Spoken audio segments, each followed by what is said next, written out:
Welcome to Samba Samba. Enjoy the video. In this video, I will explain how to mint Pharos NFTs.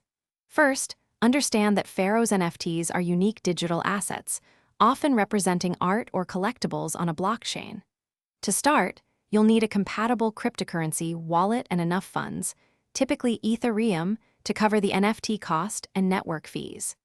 The overall process involves a few straightforward steps, ensuring a smooth minting experience for you. Setting up your wallet is the first crucial step. We recommend using a secure wallet like MetaMask, which is widely supported. Once installed, you'll need to fund it with the necessary cryptocurrency, usually Ethereum, to cover both the NFT's price and the network transaction fees, often called gas fees. Always double-check your balance to avoid any interruptions during the minting process. With your wallet ready and funded, head over to the official Pharos NFT minting website. Look for the Connect Wallet button, usually in the top right corner, and securely link your MetaMask or chosen wallet. Once connected, you'll see the minting options.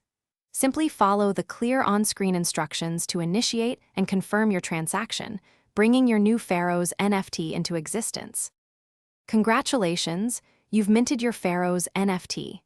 After the transaction confirms, you can verify your new digital asset directly in your cryptocurrency wallet, often under the NFTs or Collectibles tab.